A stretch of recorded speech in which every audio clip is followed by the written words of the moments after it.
والصلاة والسلام علی رسول کریم۔ خاتون حضرات، یہ ہمارا ماہانہ فہم قرآن کا سیشن الحمدللہ بڑی باقاعدگی کے ساتھ مرتب ہو رہا ہے، اور اسپیکرز کو تھوڑی بہت تکلیف تو ہوتی ہے، اتنا ٹائم نکال کے آتے ہیں، لیکن ہمیں الحمدللہ سے بہت فائدہ ہو رہا ہے۔ جو فیڈ بیک مجھے لوگوں سے ملتی ہے وہ کہتے ہیں جی لیکچر بالکل کنٹینیو رہنے چاہیے، اس سے بہت ہم مستفید ہو رہے ہیں۔ اسی سلسلے میں الحمدللہ مولانا صاحب آپ پہلے بھی آپ کے سامنے تشریف لا چکے ہیں، آج ہمارے کہنے پہ بڑی شارٹ نوٹس میں وہ تیار ہو گئے۔ ٹاپک آپ نے پڑھ لیا ہے کہ حضرت لقمان کی اپنے بیٹے کو کیا نصیحت تھی، اور ہم اپنے آپ کو اس آئینے میں ذرا دیکھیں کہ ہماری اپروچ ہماری اولاد کی طرف کیا ہے، دیکھیں سے کیا سبق ملتا ہے۔ مولانا صاحب۔ اعوذ باللہ من الشیطان الرجیم، بسم اللہ الرحمن الرحیم۔ وَلَقَدْ آتَيْنَا لُقْمَانَ الْحِكْمَةَ أَنِ اشْكُرْ لِلَّهِ وَمَنْ يَشْكُرْ فَإِنَّمَا يَشْكُرُ لِنَفْسِهِ وَمَنْ كَفَرَ فَإِنَّ اللَّهَ غَنِيٌّ حَمِيدٌ۔ حضرت لقمان کی نصیحت کا یہ موضوع پہلے بھی میرے لیے تجویز کیا گیا تھا، مگر بیماری کی وجہ سے پھر وہ پوسٹ پون کرنا پڑا۔ اب میں آپ کی خدمت میں حاضر ہوں۔ اللہ تعالیٰ مجھے حق کہنے کی توفیق دے، اور میرے اور آپ کے دلوں کو اللہ تعالیٰ اپنے کلام پاک کے لیے کھولے۔ سورہ لقمان کے دوسرے رکوع میں یہ 8 آیتیں ہیں جن میں حضرت لقمان کی نصیحت بیان ہوئی ہے۔ آج میرا خیال ہے کہ بجائے اس کے کہ ہم اس پر بحث کریں کہ انہوں نے کیا نصیحتیں کی، پہلے تمہیداً کچھ باتیں سن لیں، میرا خیال شاید وہ آئندہ درس کے لیے بنیاد ثابت ہوں۔ سب سے پہلی بات تو یہ سننے کی اور یاد رکھیں کی کہ قرآن جو ہے نا یہ کتاب حکیم ہے۔ خود اس سورہ کے شروع میں ہی فرمایا تلک آیات الکتاب الحکیم، یہ حکمت بڑی کتاب ہے، اور یہ نبی امی علیہ الصلوۃ والسلام کا اعجاز ہے، کمال ہے کہ حالانکہ آپ کسی مدرسہ میں پڑھے ہوئے نہیں تھے، جیسے سادی کہتے ہیں امی یہ نہ کردہ کتاب درست، وہ امی جس نے ساری عمر کتاب سیدھی نہیں پکڑی، کتب خانہ ہے چند ملت و شست، مگر وہ علم دنیا کو دیا کہ لوگوں کی لائبریریاں دھو دی، ان کو منسوخ کر دیا کہ سب باطل ہیں، حق وہ ہے جو میرے پاس ہے۔ جو شخص خود پڑھا لکھا نہ ہو وہ ہر وقت اس اندیشہ میں مبتلا رہتا ہے کہ میری کوئی غلطی نہ پکڑی جائے، میری بے علمی کا راز فاش نہ ہو جائے۔ مگر حیرت کی بات ہے کہ رسول کریم علیہ السلام نے امی ہوتے ہوئے حکمت اور علم پر زور دیا، وہی بات زبردستی نہیں منوائی، وزڈم لاجک کی بات کی کہ میں حکمت سکھاتا ہوں، میرے اوپر جو کتاب نازل ہوئی ہے یہ قرآن حکیم ہے، کتاب حکیم ہے۔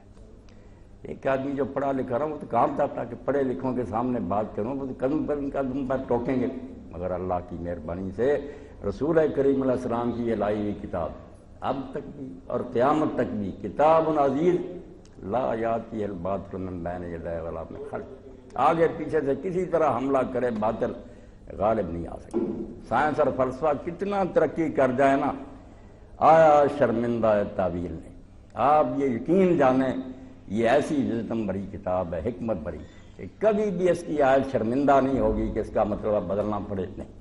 علم اپنی جگہ سے ہل جائے گا، قرآن نہیں ہلے گا۔ لوگوں کو بہت جلدی معلوم ہو جائے گا کہ ہماری ریسرچ اور تحقیق غلط تھی، جو قرآن کہتا ٹھیک ہے۔ جلد بازی میں لوگ کہیں گے کہ یہ نیا نظریہ پیدا، تھیوری معلوم ہوئی، بعد میں پتہ چل جائے کہ جہالت کی بات تھی، حکمت اور دانائی کی بات وہی ہے جو قرآن نے کی۔ اس سے بڑا ایک امی کا جو ظاہری علوم سے ناواقف تھا کوئی معجزہ نہیں ہو سکتا کہ وہ دنیا کو چیلنج کرے کہ میں کوئی پڑھا لکھا نہیں مگر کوئی بڑا پڑھا لکھا دانشور اور فلسی میری بات میں کسی غلطی کی نشاندہی کرے، کوئی نہیں کر سکتا۔ بلکہ حیرت کی بات ہے کہ جتنے چوٹی کے امام ہیں نا فلسفے کے، ابو علی سینا ہے، رازی ہے، غزالی، ہم دیکھتے ہیں کہ وہ آپ کی محفل میں سر جھکائے بیٹھے، بالکل آج ہی سے بیٹھے ہوئے ہیں۔ ایک امی کے سامنے علیہ السلام نے سر خم کر دیا کہ جو علم آپ کو ملا ہے ہم اتنے فلسی ہونے کے باوجود نہیں جان سکتے۔ تو اس لیے بہت سے میرے دوست ہیں جو یہ گلا کرتے ہیں کہ اسلام کی بات کے بارے میں جب ہم پوچھتے ہیں کہ اس بات پر ہمیں مطمئن کرو تو کچھ علماء کرام تحکم سے کام لیتے ہیں، ڈنڈا پکڑتے ہیں کہ مانو اللہ رسول نے کہا ورنہ تم کیا کرو۔ یہ بات بالکل غلط ہے، یہ قرآن کا طرز نہیں ہے، اور یہ کتاب حکمت کے خلاف بات ہے، جو دانائی کی بات ہے، لاجک پر مبنی ہے، اس کو کیوں زبردستی منایا جائے؟ لوگوں کو کھلی دعوت دی جائے کہ آپ جو اعتراض کرنا چاہتے کریں، اگر بات ماننے میں نہیں آتی آپ اس کے مقابلہ میں دلیل دیں۔ ہم اگر آپ کو مطمئن نہ کر سکیں کہ حق وہ ہے جو قرآن میں ہے، تو ہمیں دین کے عالم ہونے کا کوئی حق حاصل نہیں، اور نہ ہمیں اس منصب پر بیٹھنا چاہیے۔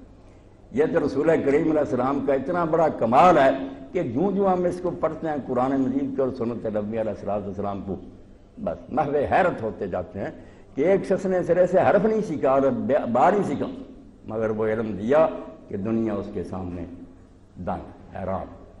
تو اس لیے قرآن مجید میں اپنی بات کرنے کا جو ڈھنگ ہے نا، آج کے سبق میں آپ یہ ضرور پڑھے لکھے لوگوں ذہن میں رکھیں کہ قرآن نے جو بات کہی ہے دلیل کے ساتھ کہی، اور لوگوں سے بھی یہ کہا ہاتھو برہانکم ان کنتم صادقین، اگر تم سچے ہو کہ یہ قرآن غلط ہے تم بھی کوئی دلیل لاؤ، خام خواہ انکار کرنے کا کوئی فائدہ، کچھ دلیل دو کہ اس وجہ سے تمہاری بات غلط ہے۔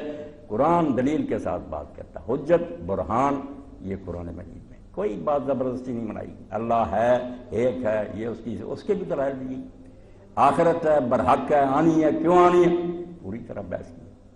تو دلائل جو قرآن مجید نے دیے نا، جس لیے میں یہ تمیزن کہہ رہا ہوں کہ لقمان کا حوالہ دینے کا کیا تو کہیے کیوں بیان ہوا، یا اور واقعات بھی قرآن مجید میں تاریخ کے بیان ہوئے، یہ دلائل ہیں۔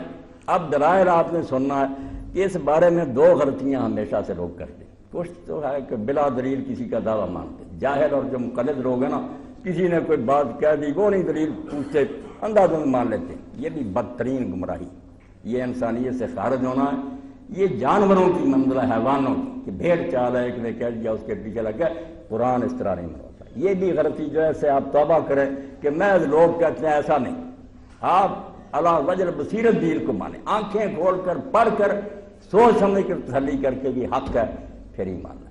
تو ایک گمراہی جو قدیم سے چلی آ رہی وہ کہ بس لوگ کہتے ہیں ہم مان رہے ہیں، نہیں، رسول کریم علیہ السلام نے جیسے دنیاوی مقدموں میں کہا نا کہ اگر محض لوگوں کے دعویٰ کرنے پر عدالتیں ان کو حقوق دے دیا کریں تو جہان تباہ ہو۔ میں کہوں اس شخص نے میرا 6 لاکھ دینا، جج نہ کوئی گواہی دے نہ کوئی پروف دے کے فیصلے دیتا، بربادی ہو جائے۔ جیسے وہ دعوے کی دلیل مانگتے ہیں نا، ایسے ہی ہونا چاہیے کہ کسی شخص نے کہا اللہ ہے، آپ دلیل مانگیں کہ کیسے پتہ چلتا ہے، اگر ہے تو یہ کیسے معلوم ہوا کہ ایک ہی ہے، دلیل۔ اور اسی طرح کچھ جاہل پرانے زمانہ میں بھی تھے، اور اس دور میں یہ جاہلیت جو ہے عام پھیل کہ فوراً تکذیب کر دیتے ہیں۔ پڑھے لکھے لوگوں نے یہ فیصلہ بنا لیا کہ بات سامنے آئی، نہ سوچا نہ سمجھا نہ دلیل، ہم نہیں مانتے، یہ بھی دوسری گمراہی۔ جیسے وہ اندھا دھند ماننا گمراہی ہے، ایسے ہی اجرت کے ساتھ جلد بازی کے ساتھ سوچے سمجھے ہوئے جٹرانا یہ اس سے بدتر گمراہی۔ ہونا یہ چاہیے کہ جب آپ کے سامنے کوئی موضوع آئے، کوئی موقف پیش کیا جائے، نہ اندھا دھند مانیں، اس مدعی سے مطالبہ کریں کہ آپ اگر یہ منوانا چاہتے ہیں دلیل دیں، اور آپ بھی اس پر نا ذرا تدبر سے کام لیں، سوچیں، نظر دوڑائیں، خام خانہ اس کو جٹلا دیں۔ بل کذبوا بما لم یحیطوا بعلمہ، بات سمجھنا میں نہ آئی فوراً کہہ دیا، ہمارے ماننے میں نہیں آتی۔ بھئی آپ کی کھوپڑی میں کتنا جہان کا علم ہے کہ آپ نے جٹلا دیا، جہان بہت وسیع ہے، جن چیزوں کو آپ ناممکن سمجھتے ہیں چند سال بعد ہی آپ کا علم بتا دیتا ہے کہ ایسا ہو سکتا ہے۔ اس لیے نہ جلدی سے جٹلائیں نہ جلدی سے مانیں۔ یہ دو باتیں تو پہلے سمجھ نہیں کیا کہ دین کے بارے میں بھی ہر معاملہ میں نہ جلدی سے کسی کے انداز بات مان لیا کریں بلا دلیل، اور نہ بغیر دلیل کے اس کو جٹلایا کریں، توقف کریں، رکیں، سوچ بچار سے کام لیں۔ اب دلیل جو ہے نا قرآن مجید نے دی، وہ میرے سارے دوست پڑھے لکھے ہیں، آپ بھی میری بچیاں پڑھی لکھی ہیں۔ دلیل کی 2 قسمیں ہیں عقل کے مطابق، ایک عمومی خطاب ہے کہ مشرق مغرب کے لوگوں کے لیے وہ دلیل ہے، عرب کے تھے، عجم کے تھے، آسٹریلیا سے لے کر امریکہ تک کے ہوں، وہ سب پر حجت ہے۔ وہ ان پر ایسی باتیں کہی گئی ہیں جو کسی خاص علاقے کے لوگوں کے لیے نہیں، ہر عقل مند آدمی ان کو ماننے پر مجبور ہو جاتا ہے اگر ان پر غور کرے۔ وہ عمومی دلائل، اس کو بھی قرآن مجید نے 2 حصوں میں بیان کیا۔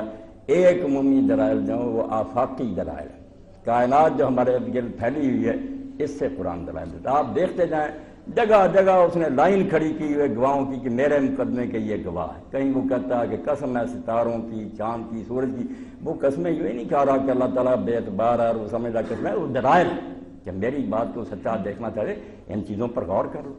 کائنات کے ایک ذرے کی طرف متوجہ کرتا ہے، جانوروں کی کہیں بات کرے گا، کہیں پہاڑوں کی ہوگی، کہیں بارش، یہ چیزیں ہمارے لیے پھیلی ہوئی، مگر ہم یہ منظر صرف دیکھتے رہتے ہیں، سین گزرتے ہیں، کبھی غور نہیں کیا کس نے یہ جہان بنایا, کیوں یہ باقاعدگی سے کام کر رہا ہے, کس غرض سے بنا. سوچتے, اگر سوچے نا تو یقین جانے, جیسے سعدی رحمۃ اللہ نے کہا کہ یہ باٹنی کا جو کمرہ جہاں روم میں لیکچر دے رہا پروفیسر ہے, وہ نباتات کے علم پڑھا رہا ہے. برگ درختان سبز در نظر ہوشیار, ہر ذرہ دفتر معرفت کر کیا. ایک پتا رکھ لینا فردین کیا ہوگی, عارف کی نگاہ میں وہ ایک دفتر ہے خدا کی پہ, اس سے پتہ چلے گا کہ بنانے والے نے کیسی باریکی سے کام کیا. مگر ہم اس جہان پر نظر نہیں دوڑتے, قرآن اشارے کرتا جاتا ہے. ایک یہ آفاقی دلائل, یہ بھی مشرق مغرب کے لوگوں کے سامنے, سورج آتا ہے, چاند طلوع ہوتا ہے, بارشیں ہوتی, آفاقی پوری کائنات کے لیے. دوسرے ہیں انفسی دلائل, جو میرے اور آپ کے باہر نہیں, میرے اور آپ کے اندر ہے. ہمیں اپنی طرف متوجہ کرتا ہے کہ آپ اپنی کہانی تو پڑھیں کہ پہلے کچھ نہیں تھے, پھر بنے, کس طرح بنے, اور کیا کیا عجیب صلاحیتیں انسان میں اللہ نے پیدا کر دی, جو یوں یوں ظاہر ہو رہی ہیں. ہم دنگ ہوتے ہیں کہ یہ کام تو یار یہ نو کے تھے کہ آسمانوں پر پہنچ رہے ہیں, چاند پر تمنے ڈال رہے ہیں. اس خاک کے پتلے میں اللہ تعالیٰ نے وہ کچھ بھر دیا مجھ میں, آپ نے. آپ پڑھے لکھے ہیں, اگر کسی شخص کو یہ کہا جائے کہ یہ پانی کی ایک بوند ہے, جب ڈاکٹر صاحب بنے ہوئے ہیں, یہ علامہ صاحب جو ہیں یہ قطرہ ہے پانی کا, وہ کہے گا اگر دوسرے قرآن سے آئی یار ہو سکتا پانی کی بوند میں اتنا کمپیوٹر فٹ ہو گیا, مگر ہوتا ہے. مگر ہم غور نہیں کرتے, اسی لیے اللہ تعالیٰ فرماتا وفی انفسکم, تمہیں باہر نہیں نا نظر آتا, اپنا آپ تو نظر آتا. یہ کہانی سنی ہے کہ آپ کس طرح بنے, کیا کچھ آپ کے اندر اللہ نے بھر دیا, کیا کچھ کرنے کی صلاحیتیں خود اپنے بارے. ان کو اللہ تعالیٰ انفس کہتا ہے کہ اپنے آپ کو بھی دیکھا کرو. اور آپ حضرات تو مجھ سے زیادہ جانتے کہ ایک شاخ پر آپ نے علوم مرتب کرنے, کوئی کان کا ماہر ہے, کوئی دل کا ماہر ہے, کوئی آنکھوں کا ماہر ہے, ڈیر لگ گیا لائبریریوں کے, مگر ایک حصے کو بھی نہیں پوری طرح سمجھا جاتا کہ کیسے بنا کام کر رہا. اب اتنی باریک بات, ای ہما یات روشن ای ہما خلق بلی گور ذوق کون بینت کردگار پیشہ. یہ عجیب و غریب کائنات, اپنا آپ اتنی پیچیدہ مشین, اس کو دیکھنے کے بعد بھی جس کو اپنا خالق نہیں ملتا وہ اندھا ہے, بالکل نابینا ہے, وہ ماننا نہیں چاہتا. ورنہ ایک ایک چیز جو ہے نا, کان کے پردے, آنکھوں کے, تو بتا رہا ہے اتنی پیچیدہ مشین خود بخود تیار ہو جاتی, اور جب بگڑ جاتی ہے آپ لوگ کتنی مہارت سے کام لیتے, وہ بھی اللہ کے بتائے ہوئے. اس لیے دلائل جو اللہ نے دیے نا عمومی, قرآن بھرا, میں اس کا خلاصہ آپ کے سامنے رکھ رہا, اس نظر سے قرآن کو پڑھے. کوئی بات زبردستی نہیں بنائی, دلیل سے بات کی ہے, اور لوگوں سے بھی کہا کہ اگر تم نہیں مانتے تو مقابلے میں کوئی دلیل لاؤ. خواہ مخواہ یہ کہنا میں نہیں مانتا, یہ کوئی بات ہے. دلائل دو قسم کے, عمومی الگ, وہ دو حصے ہیں, کچھ آفاقی ہیں پوری کائنات میں پھیلے ہیں, کچھ ہر علاقے کے آدمی کے اپنے اندر عجیب و غریب چیزیں جن پر وہ غور کرے اللہ نظر آ جاتا.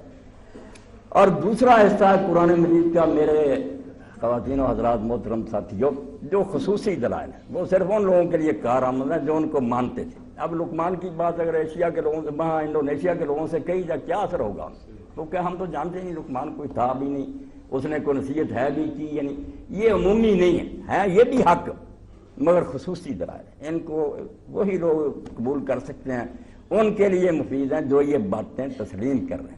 ان کو ہم کہتے ہیں مسلمات مخاطب, کہ جس سے بات ہو رہی وہ پہلے ایک سچی چیز کو مان رہا, ہم لمبا سفر طے کرنے کے لیے اس کی مانی ہوئی بات ہی اس کے سامنے رکھ کر کہتے ہیں کہ آپ یہ مان رہے ہیں, اس پر غور کریں, اس سے نہیں نتیجہ سے نکلتا جو میں کہہ رہا ہوں وہی تائید ہو رہی. تو تصدیق کے لیے یہ خصوصی دلائل قرآن مجید میں جو 30 پاروں میں پھیلے ہوئے دلائل, بس وہ یہ 3 ہی قسم کے ہیں. اگر عمومی دلائل ہیں تو یا وہ آفاقی ہیں, ساری کائنات میں پھیلے ہیں, دنیا کے سب لوگ دیکھ رہے ہیں ان کو, یا خود انسان کے اپنے اندر ہے. اور دوسری بات جو خصوصی دلائل, یہ جتنے واقعات ہیں تاریخی انبیاء علیہ السلام کے, حضرت آدم علیہ السلام کا, نوح علیہ السلام کا, وہاں سے شروع ہوا, لقمان علیہ السلام کا بھی قصہ, یہ ماننے والوں کی, جو مانتے تھے کہ ایسا ہوا. جو نہیں مانتے ان کو تو پہلے منانا پڑے گا نا عمومی دلائل کی بنا پر, کہ اللہ مانو, اس نے تمہاری ہدایت کے لیے نبوت اتاری, عمومی دلائل کام دے گے. جب وہ مان جائیں گے اس کے بعد خصوصی باتیں بھی مانیں گے کہ سچا کہہ رہا. مگر یہ باتیں اللہ تعالیٰ نے ان لوگوں کے سامنے خواتین و حضرات کہی ہیں جو ان چیزوں سے پہلے واقف تھے اور ان کو سچا مانتے تھے. یہ قصہ یوسف علیہ السلام, لوط علیہ السلام, یونس سے سب جانتے تھے, اہل کتاب کے علم میں بھی تھا, ان سے سن کر عرب کے لوگوں میں بھی تھا. اس لیے ایک بات تو میں نے آپ کی خدمت میں عرض کر دی کہ جب اس کی وضاحت ہوگی اور پورے قرآن کو بھی آپ پڑھیں گے تو یہ 3 قسم کے دلائل جو ہیں ان پر خاص توجہ مرکوز کریں. جلدی سے آیتوں سے نہیں گزرنا. جب آئے گا نا کہ رات اور دن کی آمد میں اور زندگی بارش اور نباتات میں آیات ہیں، نشانیاں. اصل رکنے کے مقام تو یہ کہ جو مسائل کی آتے ہیں نا، ہم اس پر اڑ جاتے ہیں کہ نکاح، طلاق، نماز، روزہ. نہیں، وہ بات کی بات ہے. وہ تو دین مانیں گے آپ تو پھر حکم جاری ہوں گے نا. پہلے تو یہ تسلی کرنا کہ کوئی ہے اللہ، اس نے کوئی رسول بھیجا، ان کے سچے ہونے کا ثبوت کیا. جن آیات کے آخر میں یہ آتا کہ ان میں دلائل ہیں عقل مندوں کے لیے، وہاں رکنا. وہاں کئی دن گزارنے ہیں کہ واقعی دن رات کی آمد میں کیا نشانی ہے، کیسی باقاعدگی سے یہ نظام آ رہا کہ سورج اپنے وقت پر آتا، 1 منٹ کی دیر کیے بغیر غروب ہوتا. کبھی دن لمبے ہوتے ہیں، کبھی چھوٹے ہوتے ہیں. اس سے مختلف موسم پیدا ہوتے ہیں، فصلیں اس سے طرح طرح کی پیدا ہوتی ہیں. نباتات کی زندگیوں پر جتنا غور کریں گے پتہ چلتا جائے گا کہ اللہ اگر کہتا ہے نا یہ میری نشانیاں، تو یہ سرسری فکرہ نہیں. اس سے تو دفتر بن سکتے ہیں. تو یہ آیات والا حصہ، دلائل والا، جس کو اللہ تعالیٰ کہتا ہے یتلو علیہم آیاتی، پیغمبر ان کے سامنے آیات پڑھتا ہے. اس کا عموماً ہم ترجمہ کر دیتے ہیں علماء حضرات کے قرآن شریف آپ زبانی سناتے تھے. نہیں، قرآن مجید کے حصے ہیں 3.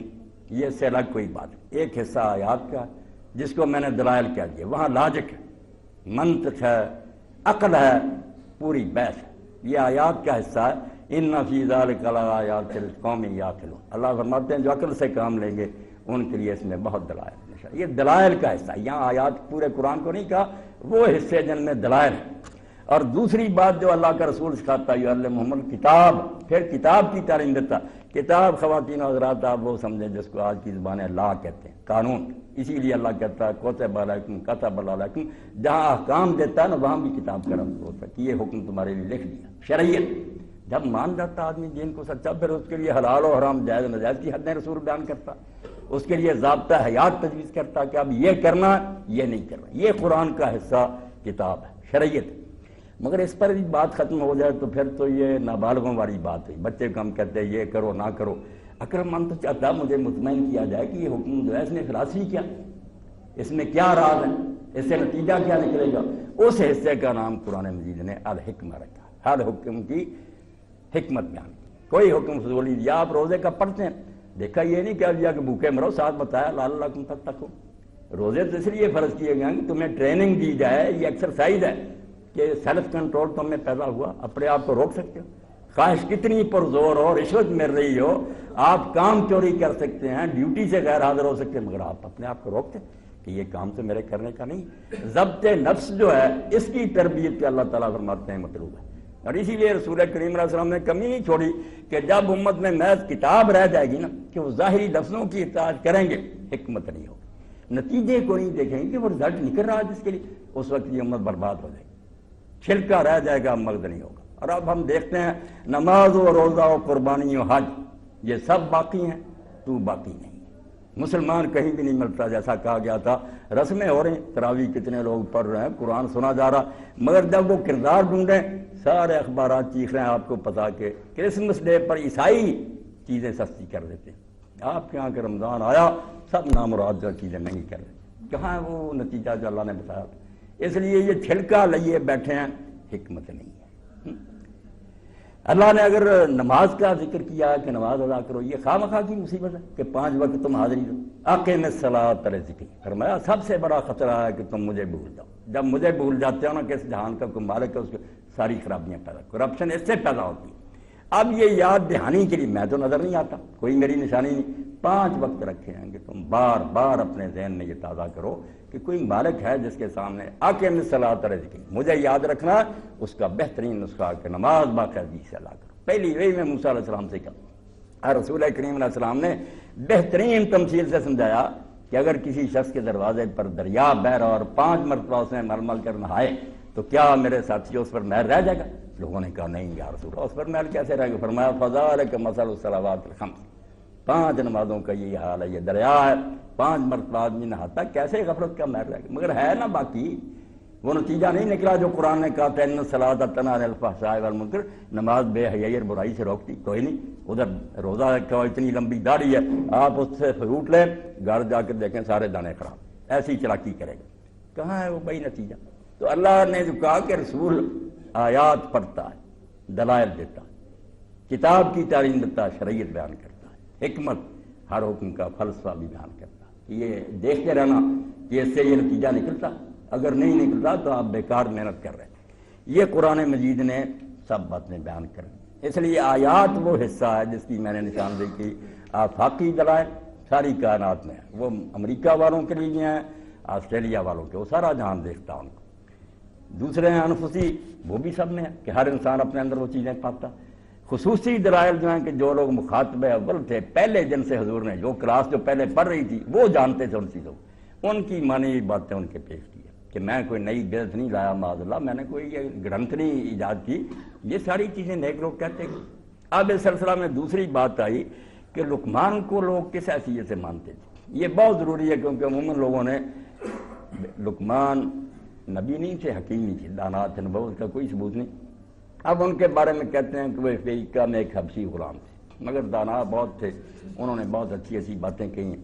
آپ سب سوچیں عرب کے بگڑے ہوئے سردار جو رسول اللہ صلی اللہ علیہ وسلم کو بھی اس میں پر کہ آپ کے پاس تو کوئی نوکر نہیں، آپ مکہ اور مدینہ میں کوئی سردار نہیں، ہاں کیوں قرآن نہیں نازل ہوا علی رجل من القریتین عظیم، دو اتنے بڑے شہر ہیں، اتنے بڑے بڑے سردار ہیں، آپ کو وہ نہیں نظر آئے، تو ایک یتیم اور غریب نظر آئے؟ ایسے اکڑے سرکش لوگوں کو ایک غلام کی نصیحت کا کیا اثر ہو سکتا تھا؟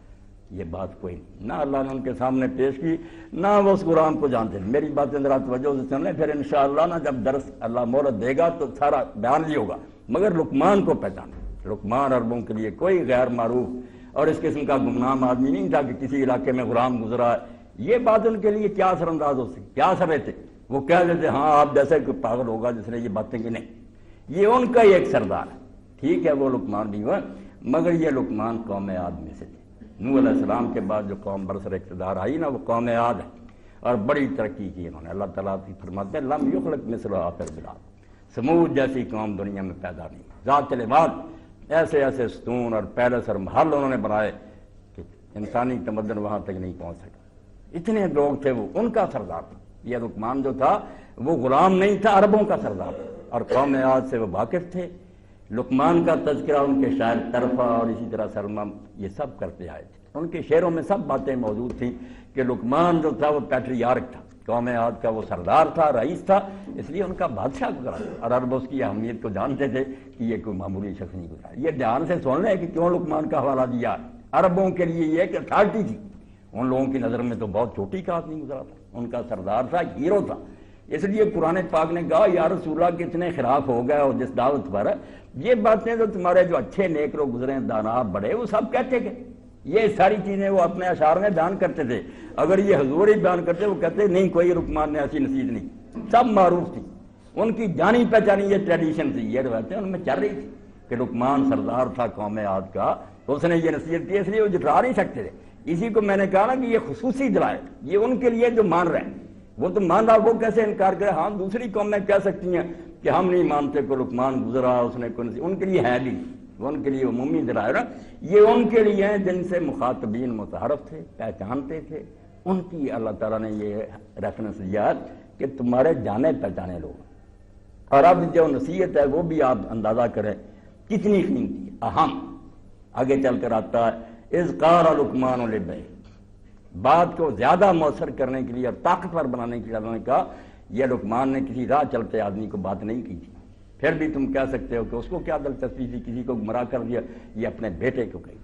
بہت اس فکرے میں ہی نا اتنا زور ہے، بیٹا جو ہے انسان کے جگر کا ٹکڑا، آدمی سب کی بدخائی کر سکتا مگر اپنی اولاد کی بدخائی نہیں کر سکتا۔ اللہ نے کیسا اس کو مؤثر بنایا کہ جو واقعہ تمہیں سنا رہے ہیں کسی غیر کا نہیں ہے، تمہارا سردار تھا لقمان، اور بات بھی اپنے بیٹے سے کہی ہے۔ اور قرآن مجید میں یہ روایت ملتی ہے جس کو ہم نے نظر انداز کر دیا، ڈاکٹر صاحب نے بھی ٹھیک کہا، ہم اپنے بچوں کے لیے سب کچھ کرتے ہیں، یہ پڑھے لکھیں دنیا میں ترقی کریں، مگر جو اصل دولت تھی ان کے حوالہ نہیں کرتے، دین کی کوئی فکر نہیں کہ اچھے انسان بنے، مرنے کے بعد بھی نیک نامی حاصل کریں، اللہ کے حضور بھی کوئی فکر نہیں۔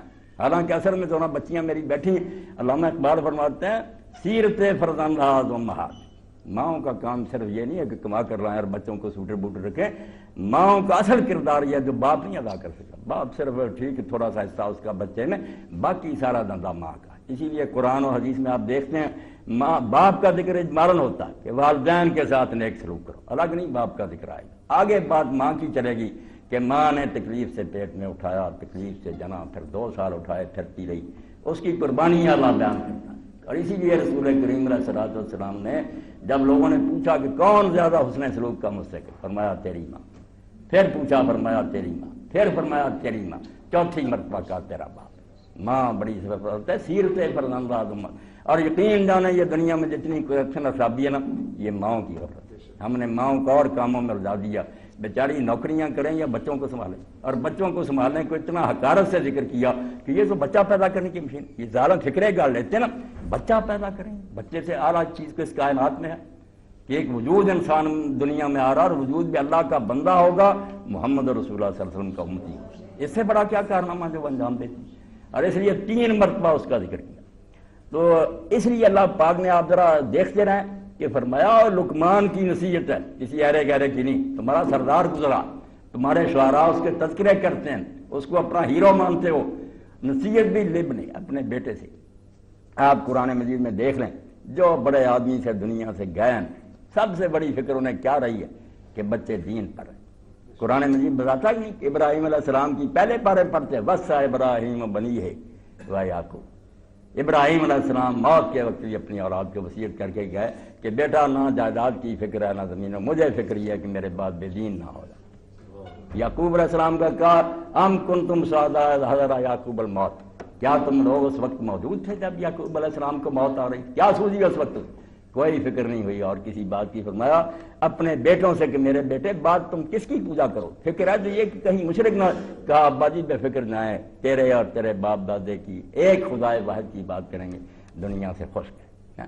اللہ کہتا جتنے نیک لوگ تھے نا، سب سے بڑی دور و جوہرات کو دے گئے، اور ان کے اصل میراث اور ترکہ تھا وہ تو دین تھا، مگر اب اس کو ہم نے چھوڑ دیا نا، اور یہ کہتے ہیں کہ یہ پردہ ترقی میں ہے۔ نہیں، یہ بچیاں پردے میں کر رہی ترقی، اللہ تعالیٰ ان کو اور مدارج دے۔ کون سا پردہ؟ کپڑا راستے میں رک جاتا، پردے میں رہ کر اتنی قابلیت حاصل کرتی ہے۔ صرف شیطان لوگ چاہتے ہیں کہ جو حفاظت کا احسار نا ختم کر دیا جائے، بدماشی کے لیے کھلا میدان بنے، ورنہ اس کے لیے علاوہ کوئی بات نہیں۔ اقبال سے بڑھ کر کون پڑھے گا؟ ان فلسفیوں کا استاد تھا جو دہر کے ائمہ، جو دہریت کے الحاد کے امام تھے نا، جنہوں نے لوگوں کو کافر بنایا، ان سے پڑھا فلسفہ، مگر کفر نہیں اثر کر سکتا۔ تو وہ یہی بات کہتے ہیں کہ کیوں دین رہے گا بچوں کے پاس؟ بطول باش ہو پنہا شاذ اثر۔ نصیحت کی کہ بیٹا میں سب کچھ پڑھنے لکھنے کے بعد کہتا ہوں کہ فاطمہ بن جا، اس دور بے حیا کی آنکھوں سے چھپ جا کہ در آغوش شبیر بگیری، پھر تیری گود میں حسین پیدا ہو۔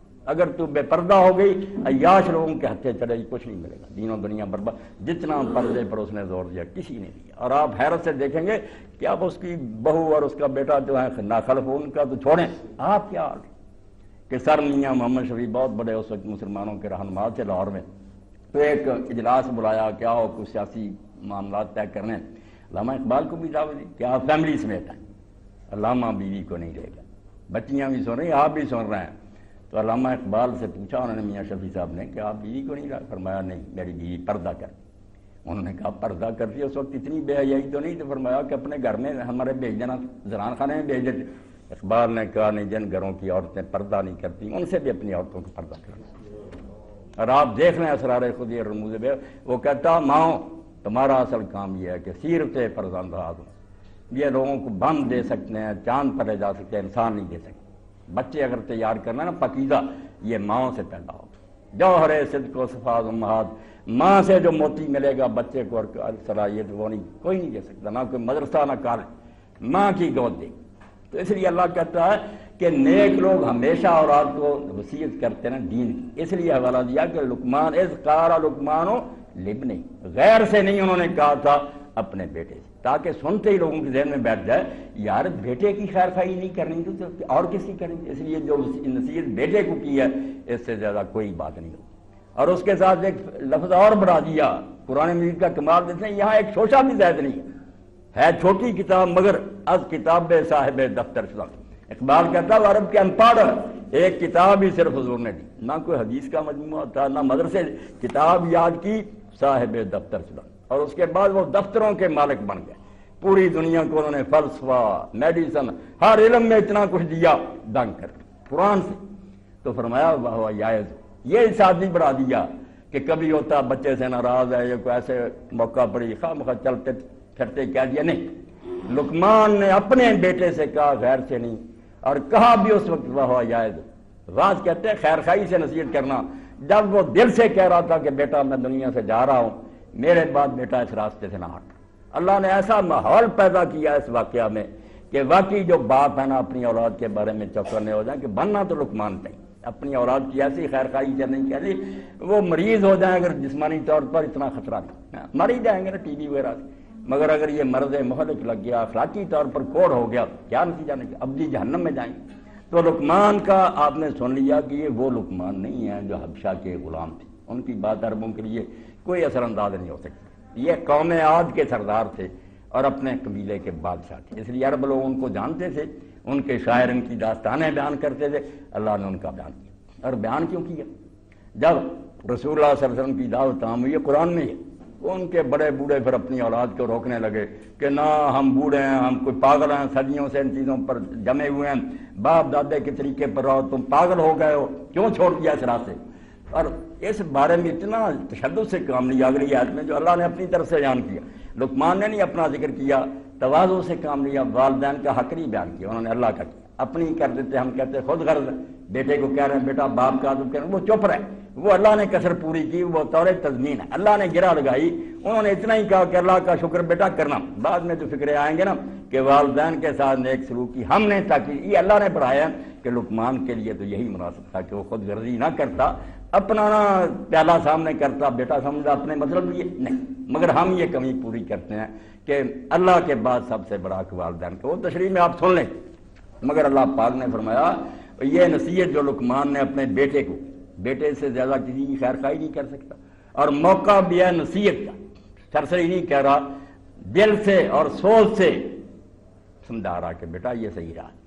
یہ چیزیں ذہن میں رکھ کر جب ہم دیکھیں نا کہ یہ ان لوگوں کے سامنے واقعہ بیان کیا گیا جن کے لیے ایسا نہیں غیر معروف کہ ہم جانتے تھے، وہ جانتے تھے، لقمان ان کے سامنے کی شاید تھی، ان کی شخصیت سے واقف تھے، جب ان کے سامنے یہ حوالہ دیا اس موقع پر جب بڑے بوڑھے تنگ کر رہے تھے، زیادہ لوگ نوجوان ہی اسلام کی طرف آئے تھے، اور یہ بھی قرآن مجید سے پتہ چلتا، میں خوش ہوں نوجوان شامل ہوتے ہیں درس میں، نوجوان ہی موسیٰ علیہ السلام پر ایمان لائے تھے، بڑے بوڑھے ڈر گئے تھے، وہ کہتے ہیں پہلے تھوڑی سختیاں آ رہی ہیں، موسیٰ تو آ گیا، فرعون تو کچل دے گا ہمیں، نوجوان نکلے۔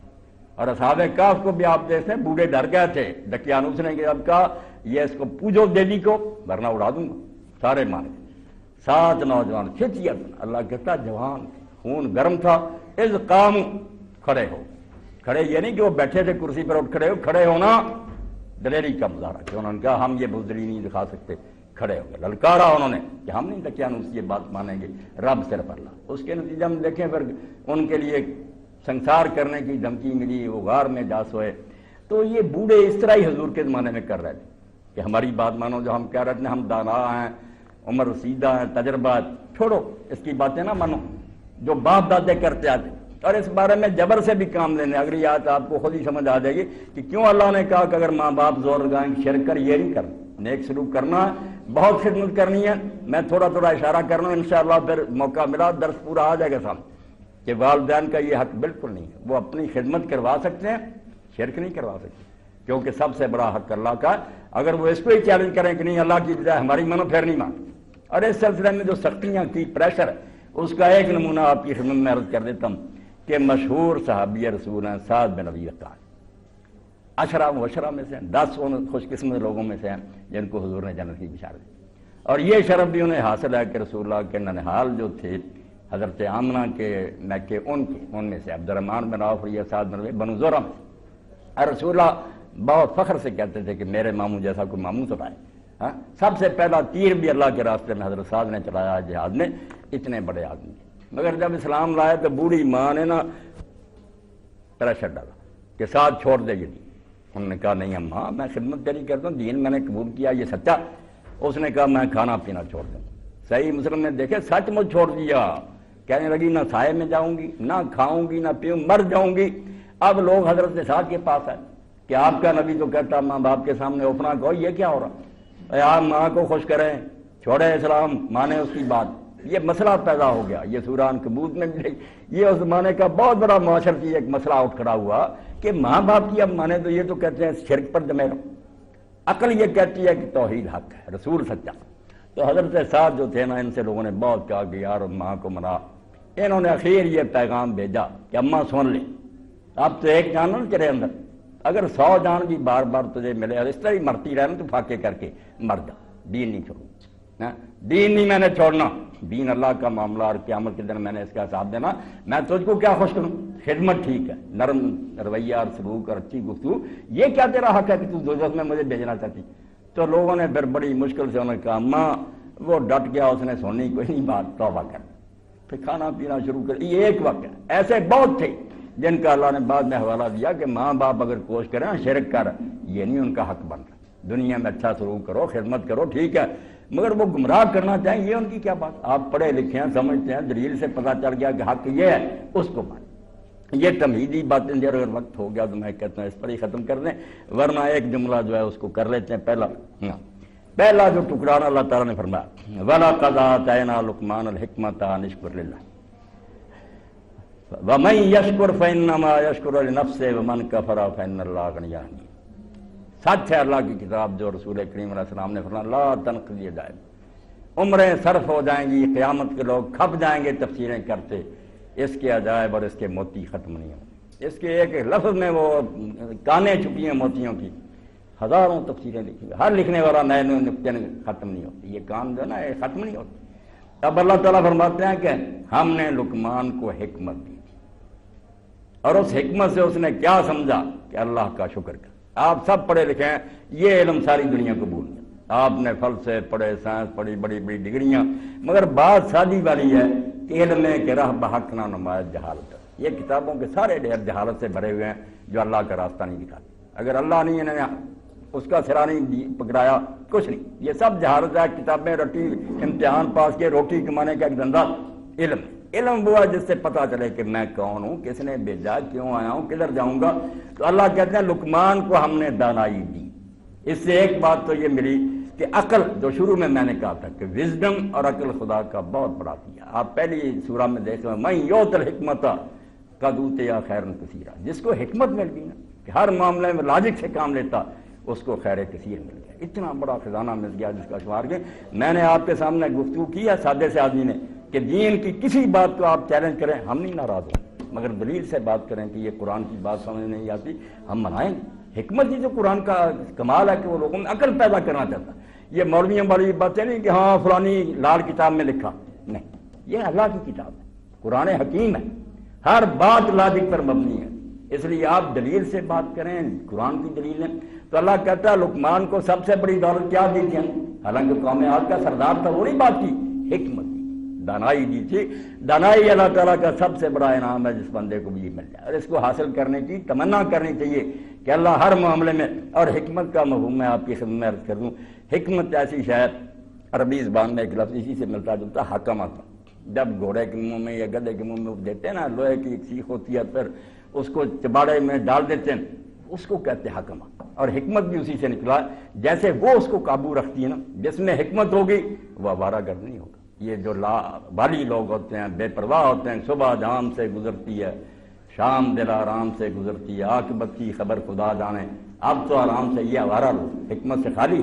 حکیم اور دانا وہ ہوگا جو انجام پر نظر رکھے گا کہ نتیجہ کیا نکلے گا، وہ سوچ بچار سے کام لے گا، آوارہ نہیں ہوگا۔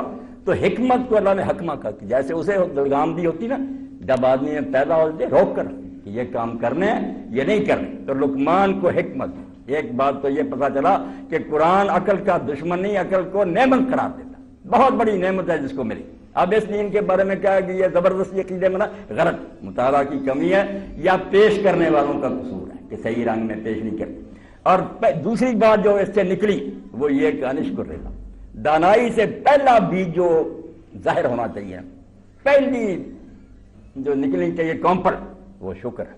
اللہ کا شکر اگر نہیں سیکھا آدمی نے وہ سارا علم بیکار ہے، جتنا مرضی پڑھ جائے، پی ایچ ڈی ہو جائے، علامہ دہر ہو جائے، اگر شکر کی توفیق نہیں ہے اس کو دانائی کا ایک لفظ بھی نہیں سیکھا، وہ سمجھا ہی نہیں کہ دانائی کیا۔ اللہ تعالیٰ فرماتا دانائی سے پہلا نتیجہ یہ نکلنا چاہیے کہ آدمی کے اندر یہ احساس پیدا ہو جائے کہ جب میں نہیں تھا اور اب اتنی زیادہ صلاحیتیں مجھے ملی ہیں، یہ کس کا کیا؟ دینے والے کو پہچان دے، شکر منعم۔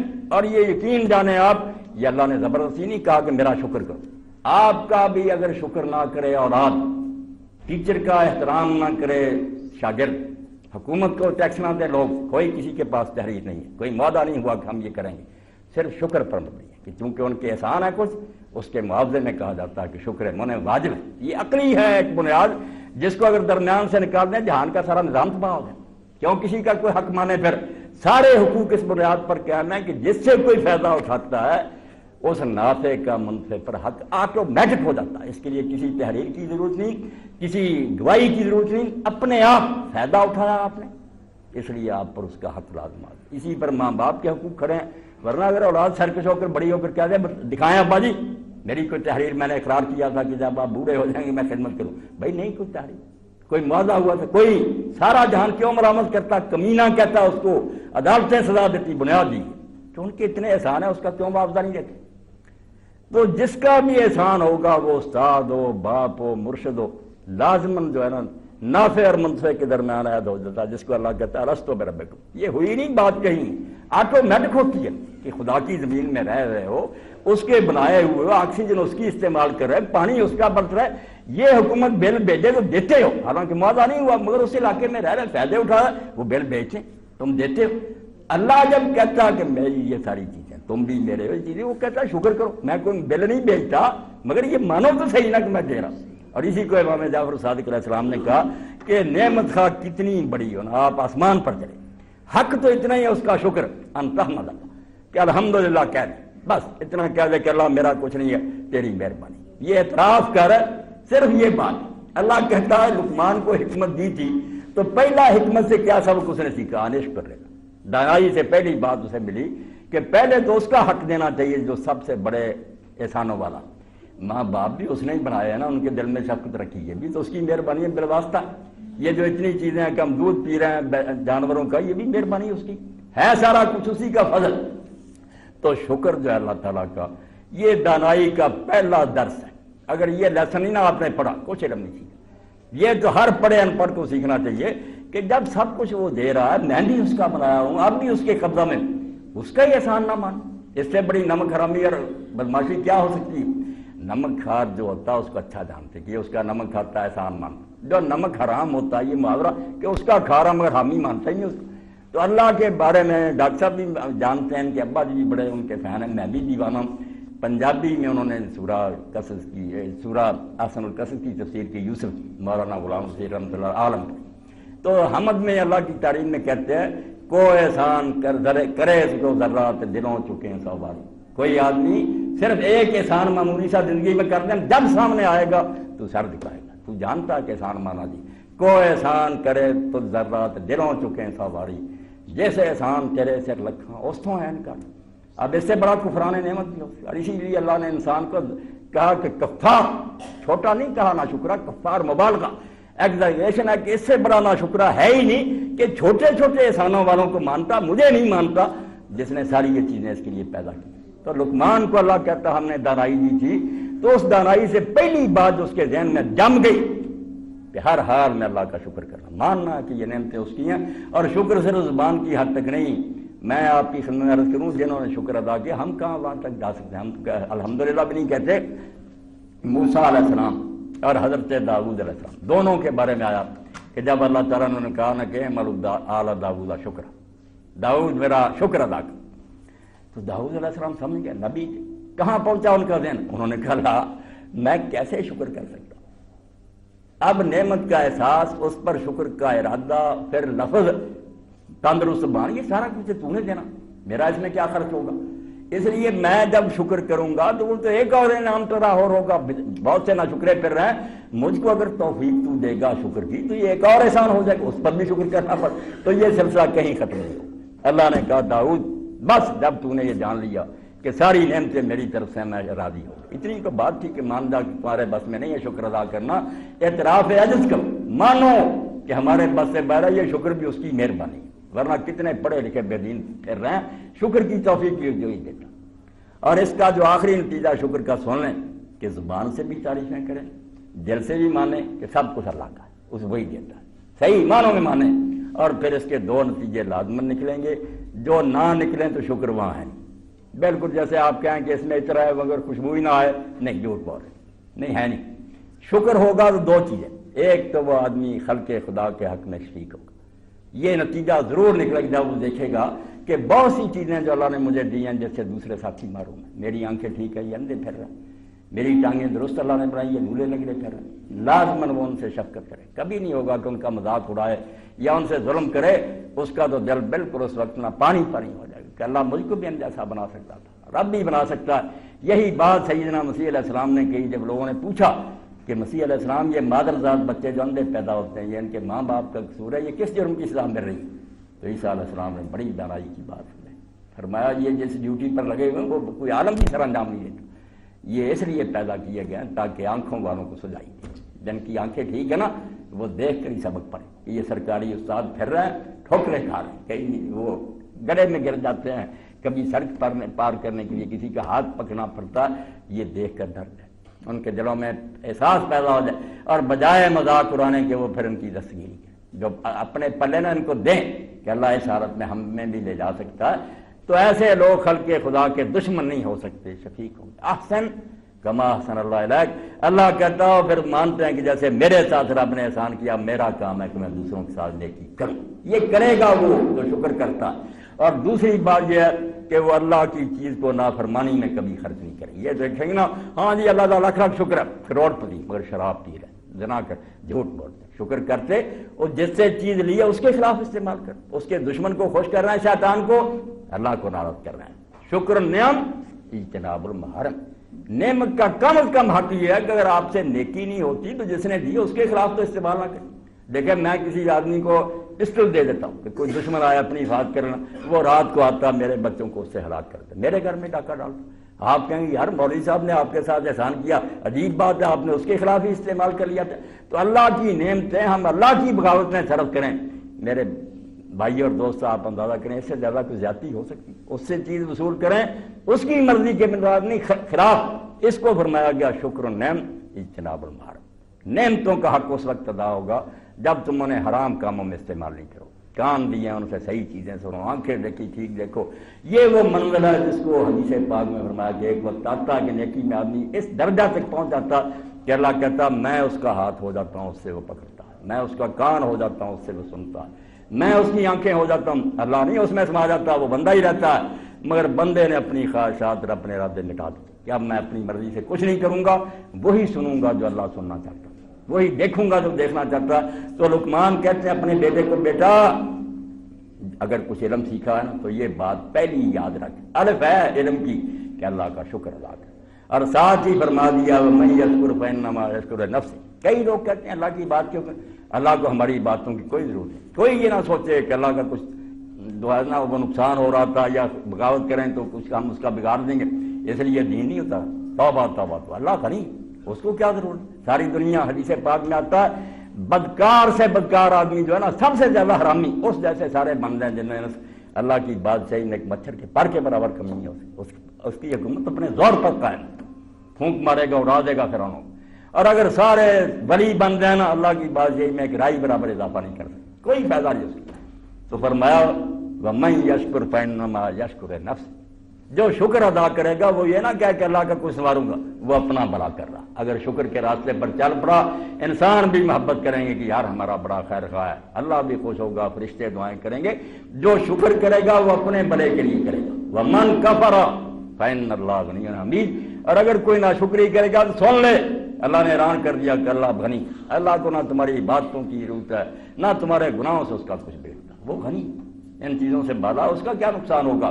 حمید، اور ساتھ اللہ شکر کیوں مانگتا ہے، بے حمید ہے، جب وہ اتنی خوبیوں کا مالک ہے۔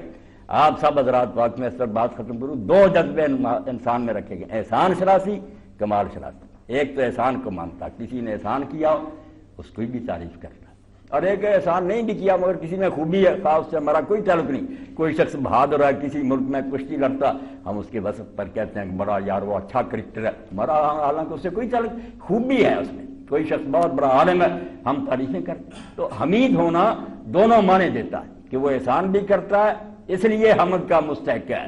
تمہارے اندر جو جذبہ ہے نا کہ پھول کو اچھا کہتے ہو، پھول تمہیں دیتا لیتا کچھ نہیں، رنگ دے کر خوشبو دے تم تعریفوں کے پل باندھ دیتے، تو اللہ جو سراپا کمالات ہے، ذات ستودہ صفات، ایک خوبی بھی ایسی نہیں جو اس میں نہیں، اس کی نہیں تعریفیں کریں، پھول کی کر سکتے ہو چاندی، اللہ کی نہیں کرنی، تو فرمایا محتاج نہیں حمید ہے، سارے کمالات اور خوبیوں والا ہے، اس لیے حق بنتا ہے کہ جذبہ کمال شناسی سے بھی اس کی تعریف کرو، اور احسانات ہے چونکہ اس کے ہر وقت تمہارے ساتھ مہربانیاں کر رہا، اس لیے احسان شناسی کے جذبے سے بھی اس کا شکر ادا کرو۔ یہ ایک آیت میں نے مختصراً عرض کر دی، لقمان کا بھی تعارف کرا دیا، قرآن میں حوالہ کیوں آیا عرض کر لیا، اس سے انشاءاللہ راہ ہموار ہو گئی۔ اللہ نے اگر فرصت دی، میں آپ سب کی صحت کے لیے دعا گو ہوں، اللہ خیریت سے رکھے۔ مجھے خوشی ہوتی ہے ڈاکٹر صاحب سے مل کر، آپ بچیاں اور بچوں سے بھی مل کر، میرے لیے یہ خوشی کی بات ہے کہ لوگ جب کہ اور باتوں میں ان دنوں میں لگے ہوتے ہیں، آپ کو اللہ توفیق دیتا ہے، قرآن مجید سننے کے لیے جمع ہوتے ہیں۔ اب اس مجلس سے اچھی کیا مجلس ہوگی جس کو جامی کہتے ہیں، خوشا مسجد و مدرسہ خانقاہ کہ در و بعد قیل و قال محمد، وہ مدرسہ مسجد خانقاہ یا ایسے ہاتھ، ان سے بھی کوئی بہتر جگہ ہو سکتی ہے جہاں باتیں ہو رہی ہیں اللہ کے رسول کی، قرآن مجید کی، تو اللہ اس سلسلے کو قائم و دائم رکھے۔ جو ساتھی دوسرے تشریف لائیں انہیں بھی توفیق دے، مجھے بھی دے، مجھے اور آپ سب کو اللہ تعالیٰ اپنے دین پر قائم رکھے، اسی پر انجام ہو۔ وآخر دعوانا ان الحمدللہ رب العالمین وصلی اللہ تعالی علی خیر خلقہ سیدنا و مولانا محمد وآلہ واصحابہ اجمعین۔ جزاک اللہ مولانا صاحب، اللہ تعالیٰ کرے کہ ایسی محفلیں یہ چلتی رہیں۔ اگر کوئی سوال ہے تو چیز آپ بھیج دیں، خوشی ہوگی، پوچھیں آپ تو پوچھیں۔ یہ تو ڈاکٹر اقبال کا ذکر آیا، ساری دنیا کو جانتی ہے، ہمیں بڑا فخر ہے کہ ہمارا ان سے تعلق ہے۔ تو اسی سلسلے میں جو مولانا صاحب فرما رہے تھے نا کہ خواتین کے بارے میں، پردے کے بارے میں انہوں نے کیا فرمایا، ان کا شعر ہے کہ یہ باغی درام ہے جو ظریفانہ سیکشن ہے، اس میں اے مرد ہوش مند، 2 دن کی یہ بات ہے مرد ہوش مند، غیرت نہ تجھ میں ہوگی نہ زانوڑ چاہے گی۔ 2 دن کی یہ بات ہے مرد ہوش مند، غیرت نہ تجھ میں ہوگی نہ زانوڑ چاہے گی۔ ہو گیا آتا ہے اب وہ دور کے اولاد کے عوض کونسل کی ممبری کے لیے ووٹ چاہے گی۔ اس دھندے میں لگا۔ تو میرے بھائی اور بہنوں، مغرب سے آپ علم ضرور لیں، علم کی کوئی لمیٹیشن نہیں ہے، نہ اللہ تعالیٰ کا فرمان ہے نہ نبی صلی اللہ علیہ وسلم نے ویسی بات کی۔ ان کا کہ جو نافع علم ہے یہاں سے بھی ملتا ہے۔ آپ تو جو آپ کی بات کرتے ہیں، میں تو کہتا ہوں اگر آپ کو ہندو بھی کو اگر آپ کو اچھی بات بتاتا ہے اسے بھی لے، وہ بھی آپ کا استاد ہے، لیکن تہذیب خدا را ان سے نہ لے۔ 2 ہی تہذیبیں رہی ہیں دنیا میں، ایک خدا کی دی ہوئی اور دوسری شیطان کی دی ہوئی، اور خدا کی دی ہوئی ہمارے پاس ہے، بات صرف اس پہ عمل کیا۔ دوسری ایک مجھے اناؤنسمنٹ کرنی ہے کہ اسی جگہ اگلے بدھ کو اسی وقت ایک اور اسپیکر آئیں گے، ان کا نام نگت ہاشمی ہے۔ پروفیسر ضیاء الدین صاحب اس وقت ہمارے درمیان بیٹھے ہیں، انہوں نے اس کا بندوبست کیا ہے، ان کی مہربانی ہے۔ مولانا آپ کے آنے سے پہلے مولانا صاحب نے پہلے پوچھ بھی دیا تھا کہ یہ وہ مرد اور قاتل دونوں سننا چاہتے، اس میں کوئی ایسی بات تو نہیں ہے؟ تو مولانا صاحب نے کہا کہ اس میں ایسی کوئی بات نہیں، مقصد تو اچھے پوائنٹ حاصل کرنا ہے نا، مطلب وہ ایک ذریعہ ہے۔ تو یہ نیکسٹ ویڈنسڈے انشاءاللہ یہ اعلان ڈاکٹر صاحب کا سن کر مجھے بڑی خوشی، واقعی ان بہنوں نے دین کے لیے بہت کام، مرد بھی نہیں کر سکتے جو نگت نے اور اس نے فرض نے کیا۔ ان کے والد بھی حکیم عبد الرحمن ہاشمی بہت نیک تھے، ولی اللہ تھے، تو یہ بچیاں بھی ماشاءاللہ دین کے لیے وقف ہیں، اور انہوں نے گھرانوں میں ان کی وجہ سے دین کیا جہاں ہم جا ہی نہیں سکتے، فرشتے نہیں وہاں جا سکتے، گمراہ تھے لوگ، ہائر کلاس جس کو کہتے ہیں، وہاں دین گیا اور پردے شروع ہو گئے۔ پڑھی لکھی ہیں عالمہ فاضلہ، اور واقعی ان کے پاس علم ہے، ایسی باتیں نہیں جیسے ہم تنگ آ گئے کہ مولوی حضرات تو سوائے فرقوں اور جبروں کے کوئی بات نہیں کرتے، یہ دین سے نفرت دلا رہے ہیں۔ وہ صحیح معنوں میں آپ ان کی بات سنیں گے تو متاثر ہوں گے، اللہ تعالیٰ ان کو مزید توفیق دے، واقعی وہ بہت اچھا دین کا کام کر رہے ہیں۔ مگر کیسی بدقسمتی کے بات ہے کہ کراچی کے ایک دارالعلوم سے ان کے خلاف فتویٰ نکلا کہ یہ گمراہ کر رہے ہیں، ان کی تقریریں نہ سنو۔ میں نے پھر ایک پورا خطبہ دیا کہ اگر کوئی نیک کام کرنے کے لیے اٹھ کھڑا ہوتا تو یہ مولوی حضرات ہے نا، دین ملا فی سبیل اللہ فساد، اس کی تائید نہیں کرتے، اس کو تھپکی نہیں دیتے، الٹا مخالفت شروع، کوئی بات نہیں ملی انہیں، جھوٹے سچے مسئلے گڑ لی، تو بہت خوشی ہوگی اگر وہ آئیں گی۔ ایک اور اناؤنسمنٹ ہے کہ جو مختلف یہاں لیکچر ہوئے ہیں، یا وہ پی ایم اے ہاؤس اور یونیورسٹی میں ہوئے، تو اس حوالے سے یہ سارے سی ڈی کا موجود ہے، جو اسٹالز اویلیبل ہیں، کوئی انٹرسٹ ہو تو ضرور لیں۔ یہ سوال ہے جی کہ کیا حضرت آدم علیہ السلام اور حضرت حوا 200 سال تک زاریاں کرتے رہے پھر معافی ملی؟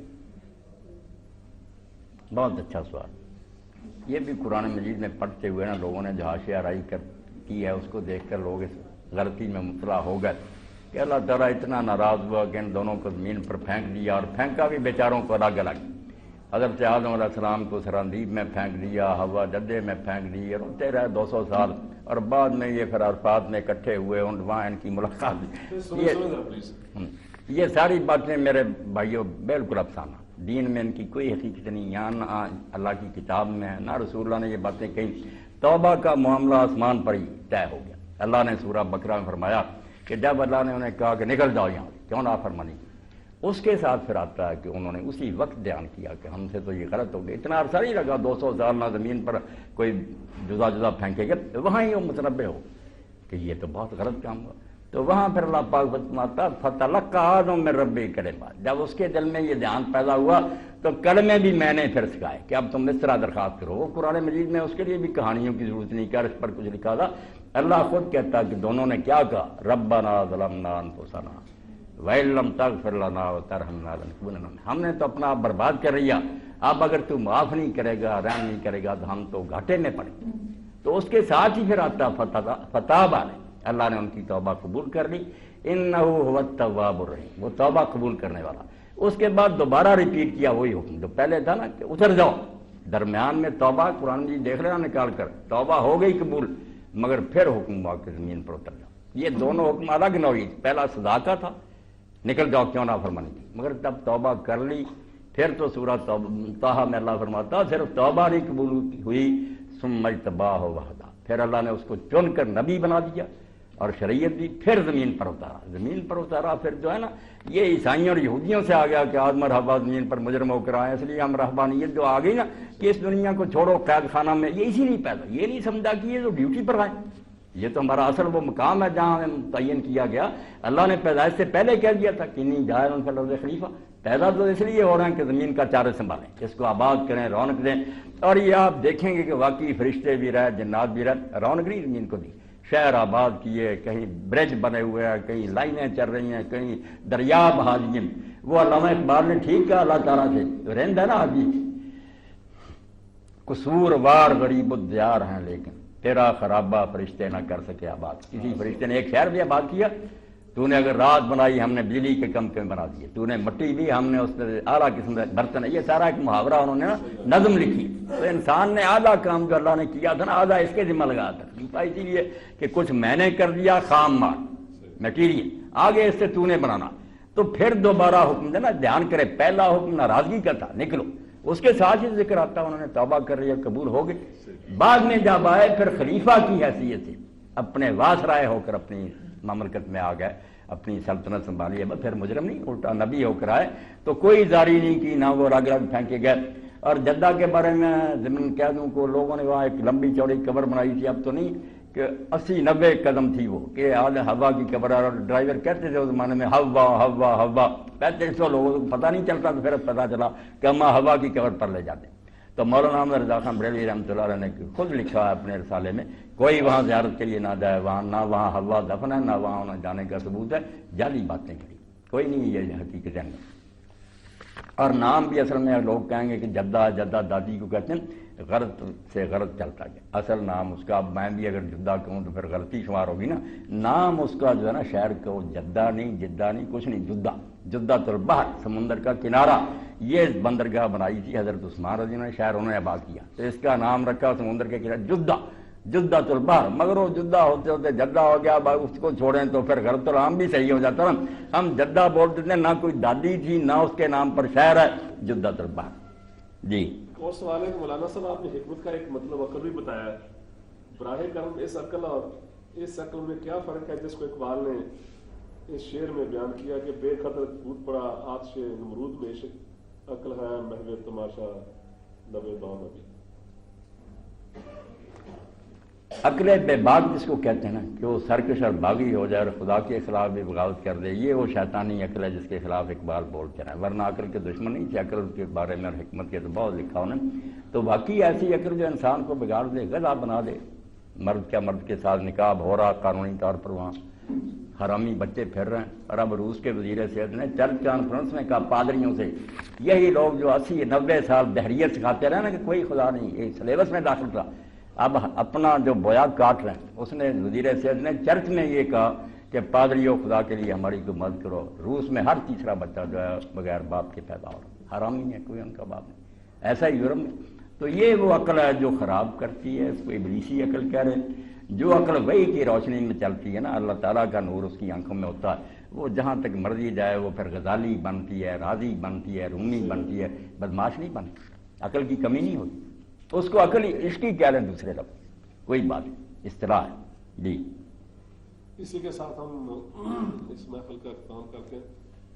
مولانا صدرہ دعا کرا دیں۔ دعا کریں اور اس دن دوسرے ساتھیوں کو بھی دعوت دیں کہ آئیں، نگر صاحب کا سننے کے قابل ہوگا، بہت اچھی عالمہ فاضلہ ہے۔